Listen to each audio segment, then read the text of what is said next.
Expressão Nacional de hoje debate um dos grandes desafios dos prefeitos que vão assumir seus cargos em 2013, cumprir as exigências da Política Nacional de Resíduos Sólidos.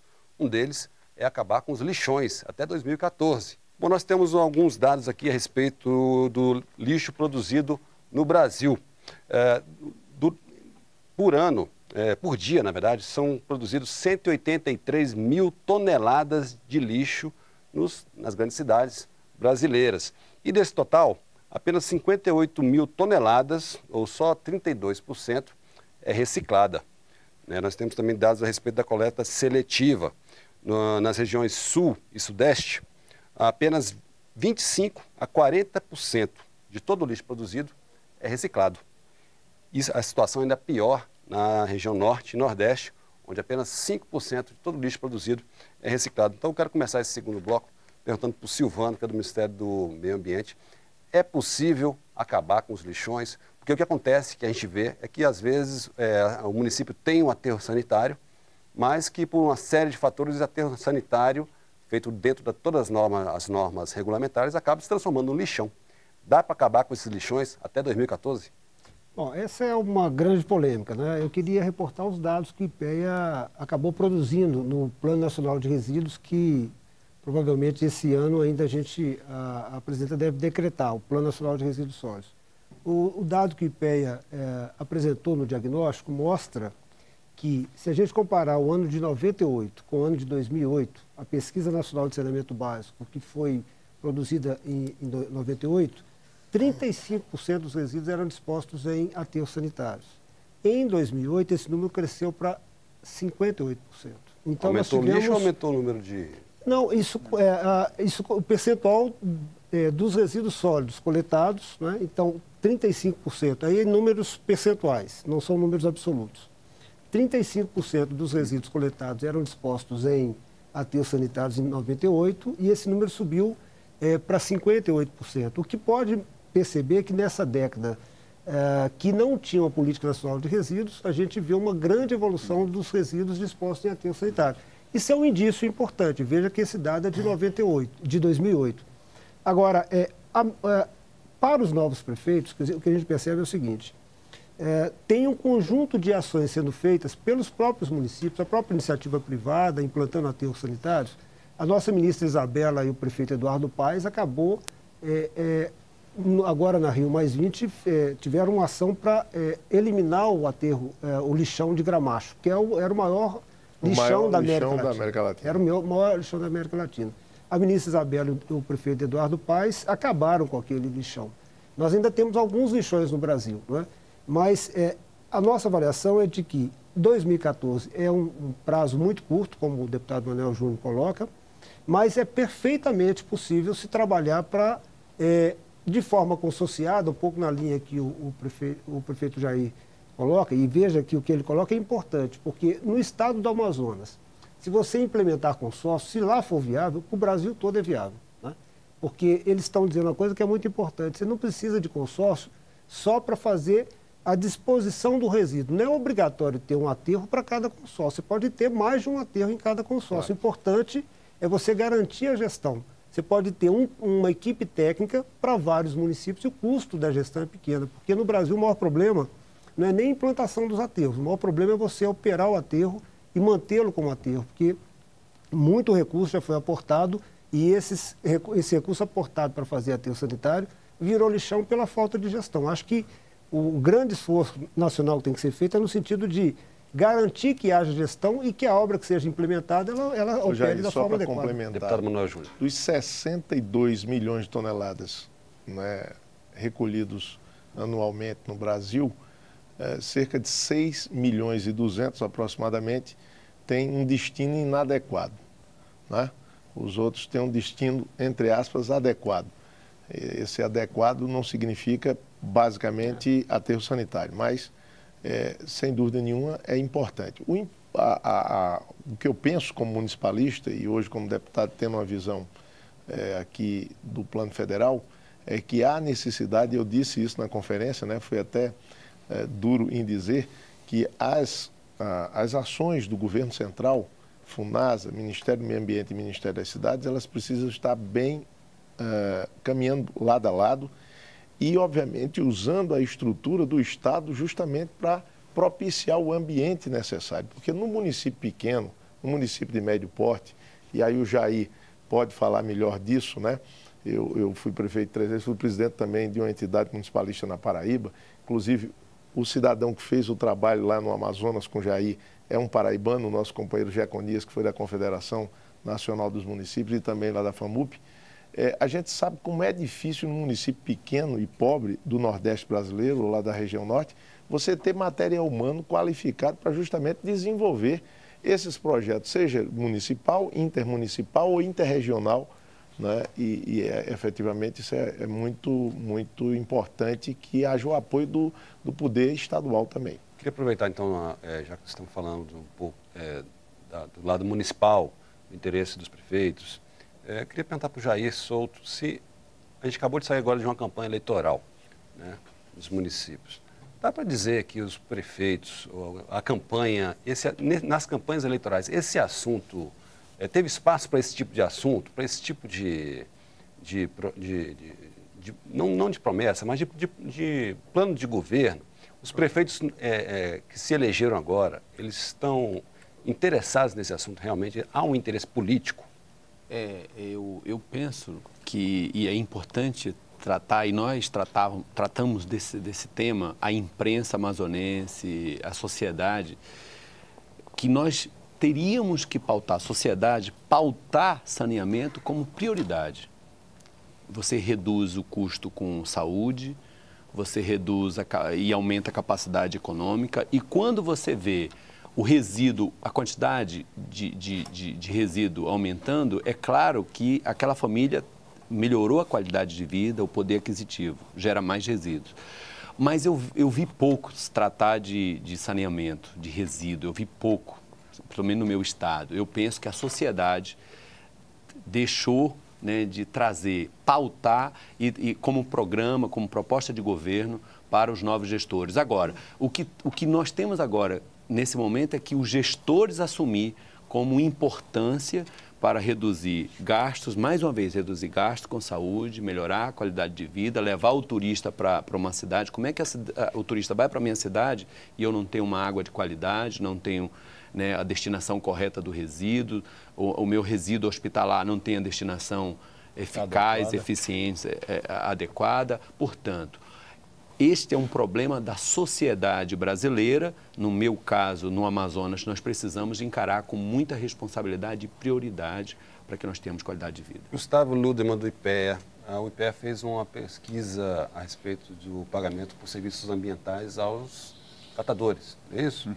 Que tipo de proposta, se é que o IPEA fez uma proposta, ou que tipo de vantagem haveria para se houvesse realmente um pagamento e de onde viriam esses recursos? Bom, primeiro colocar que a proposta é do Ministério do Meio Ambiente, né? O IPEA foi provocado pelo Ministério do Meio Ambiente para fazer esse estudo e, né, o próprio Silvano que está aqui, ele estava bastante engajado, né? Todo o trabalho foi fruto de muitas discussões, mas o primeiro problema é que nós temos uma mão de obra empregada, entre aspas, muito grande já no tratamento do lixo, como foi colocado, né? Na retirada dos materiais recicláveis do lixo hoje, né? Isso não é o ideal, não é o que a gente quer, não é o que o Movimento Nacional dos Catadores quer. Eles querem uma coleta seletiva, eles querem... Então, esse trabalho, na verdade, ele está inserido numa mudança de pensamento em relação a como isso deve ser tratado. E o que o IPEA fez, né, novamente demandado pelo Ministério do Meio Ambiente, foi gerar um valor estimado que, posso dizer que eu trabalhei nisso, bastante subestimado, inclusive porque a gente tentou, como é a questão de valoração ambiental, que sempre usa métodos muito controversos e tal, nós então fomos extremamente rigorosos nos valores que nós obtivemos e utilizamos valores mínimos sempre, de quanto que se desperdiça no Brasil, quanto a sociedade brasileira como um todo desperdiça por permitir que materiais que deveriam estar sendo aproveitados no ciclo produtivo viessem a ser aterradas. De quanto é esse prejuízo?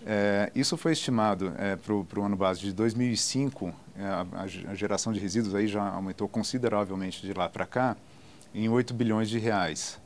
Tá? Isso ano? Inclui 8 bilhões de reais ano. Isso... Ou seja, aumentou, né? Porque deve ter aumentado também, inclusive, esse desperdício hoje, já que aumentou a quantidade de lixo. Não sei se aumentou a quantidade de lixo reciclado. Não, aumentou a quantidade de lixo reciclável, né, e não aumentou consideravelmente a quantidade de lixo reciclador. Né? Então, a gente tem gargalos e a gente sabe que esse gargalo, ele vamos dizer assim, eu costumo dizer que o material que volta para o ciclo produtivo ou que ele é aterrado, esse material, a destinação dele vai depender da mão do catador. Então, é por isso que ele é o elo que a gente queria atingir nessa cadeia. E a ideia é fazer um pagamento por um serviço ambiental para aumentar a renda dos catadores. E o pagamento seria feito, assim, a justificativa dele para a sociedade é que realmente ele está evitando que a sociedade como todo tenha prejuízo. Tem um prejuízo ambiental, né, que pode ser de alguma forma quantificado monetariamente também. Econômico. E econômico muito forte. Ou seja, seria uma maneira de pagar essa população, os catadores, é isso? Isso. O próprio governo pagar os catadores para que eles desempenhem essa tarefa. É uma tarefa que reconhecer o serviço ambiental. Na verdade, o catador ele não está separando aquele material para promover necessariamente um serviço ambiental. Mas nós temos que reconhecer que esse serviço está sendo prestado. E reconhecendo que a qualidade de vida dele é muito baixa por conta da renda muito baixa, quer dizer, os economistas falam que é uma situação de mercado oligopsônico. O que isso quer dizer? O catador ele separa o material, mas ele não tem meios de negociar esse material com um grande número de recebedores desse material. Então, na verdade, o intermediário que vai lá tirar esse material da mão do catador, ele coloca o preço. Ele vai colocar o preço mínimo necessário para o catador aceitar entregá-lo. Né? Então, reconhecendo essa situação de vulnerabilidade, que inclusive há maneiras de se contornar também, mais a longo prazo, a gente pensa num pagamento adicional que podia ser feito pela sociedade, pelo serviço ambiental prestado. Vocês pensaram em algum valor para esse pagamento? Esse valor foi inclusive uma discussão que o Ministério teve conosco e que a gente disse que o valor ele vamos dizer assim, o quanto que é possível politicamente ser bancado. Né?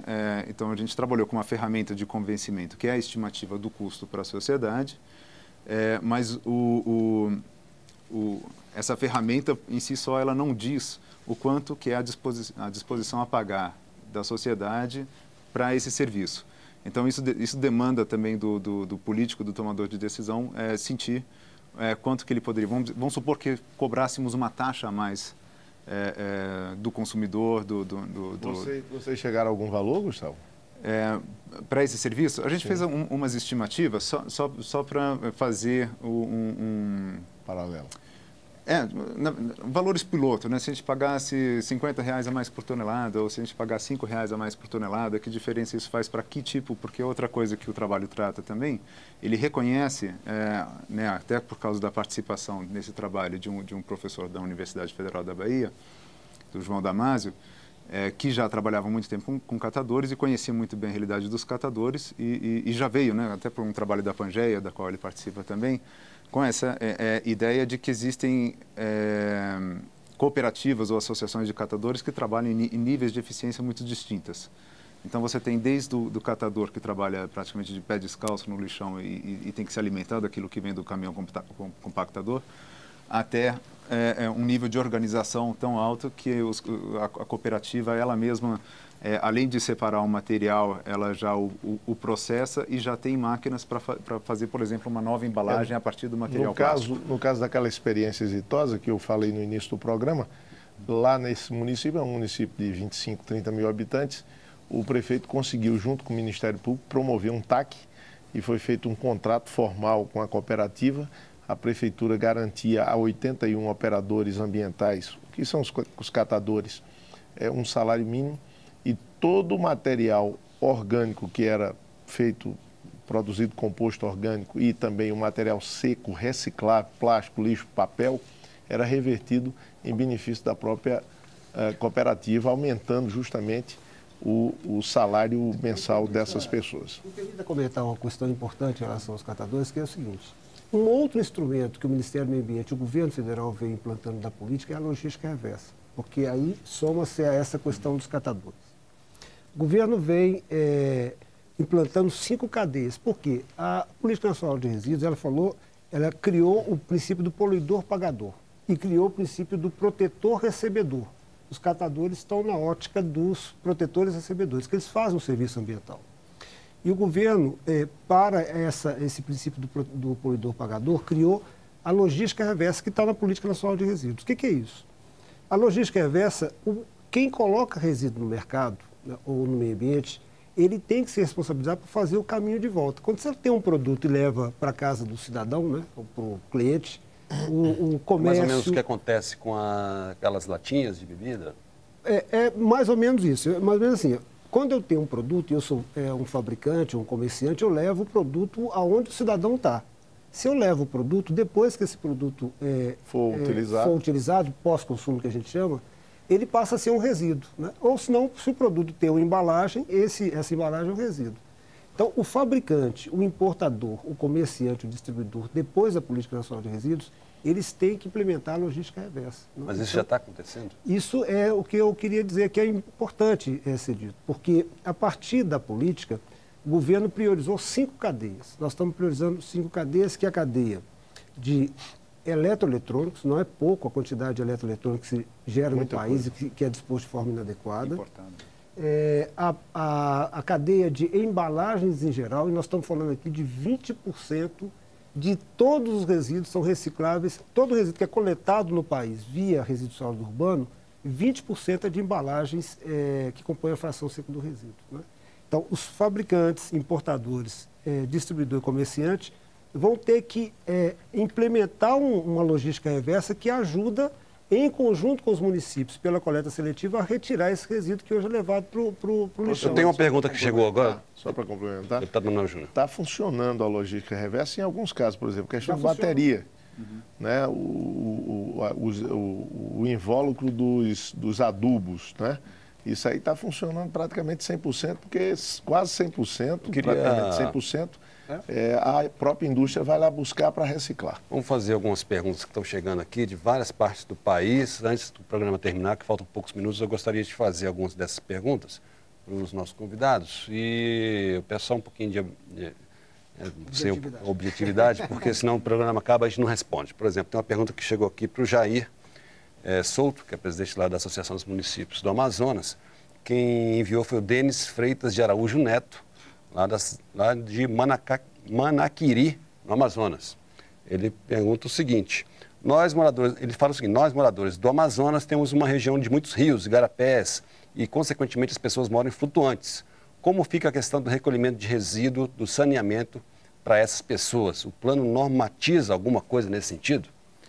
Primeiro, quero agradecer a pergunta e dizer que eu sou dessa cidade, estou prefeito dessa cidade. E o Denis é uma pessoa, é um jovem rapaz, não só prevê essa questão da coleta de áreas de várzea, né, que são muitas residências, inclusive com utilização da produção. E aí eu posso falar de fibra, né, tubérculos, batata e tal. Mas eu diria que nós, inclusive no plano municipal, nós estamos prevendo, em alguns casos, a retirada dessas famílias para a região alta ou terra firmes. Em alguns casos. Por exemplo, nós temos cidades, que não é o caso de Manaquiri, mas vilas completamente dentro de rios, quando enche, há grandes problemas com relação à questão da cheia.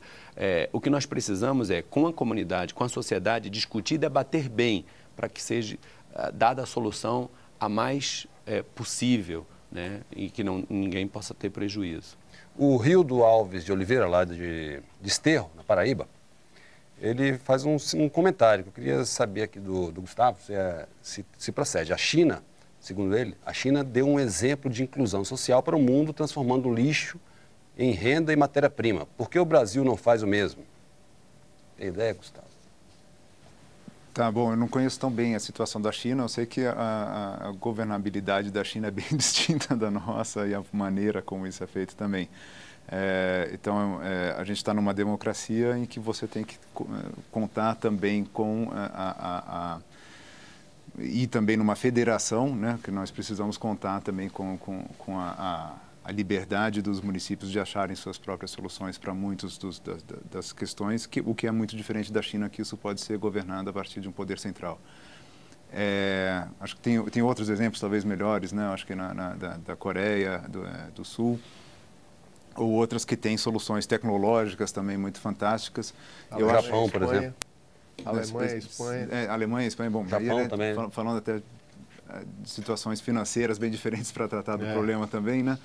Mas no caso do Brasil, a gente, diferente desses países, a gente é bem menos intensivo em tecnologia, mas é muito mais intensivo em mão de obra. Então, o que a gente precisa, na verdade, acho que foi até um ponto importante para a gente falar, que a gente falou pouco, é a questão da educação ambiental, de que trata a lei de resíduos também, que ela é extremamente importante para a gente mudar a nossa maneira de ver isso. Eu acho que essa questão, inclusive, dos resíduos sólidos, ela sempre foi tratada...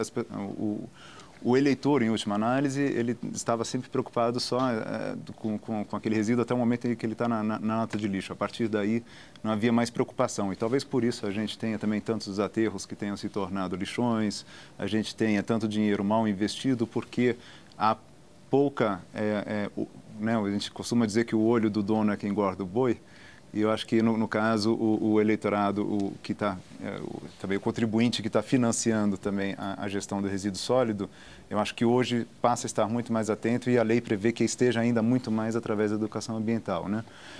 O Haroldo Oséias de Almeida, que é lá da cidade de Xangrande, em Pernambuco, ele manda uma série de perguntas. Uma delas é o seguinte: quais as punições aos municípios que não se adequarem à política nacional de resíduos sólidos? Silvano. O que acontece é o seguinte: o decreto, né, ele estabelece sanções. Né? Ele estabelece que municípios que dispuserem os seus resíduos, né, de forma a céu aberto, né, nos famosos lixões, depois dos 4 anos, passa a incorrer em crime ambiental. Ou seja, a política ambiental, que era mais difusa em relação a esse aspecto, com a política nacional de resíduos, ela é mais objetiva. O setor privado, né, que não implementar a logística reversa, por exemplo, ele é penalizado também e passa a ser um crime ambiental para o setor privado que não fizer a chamada logística reversa.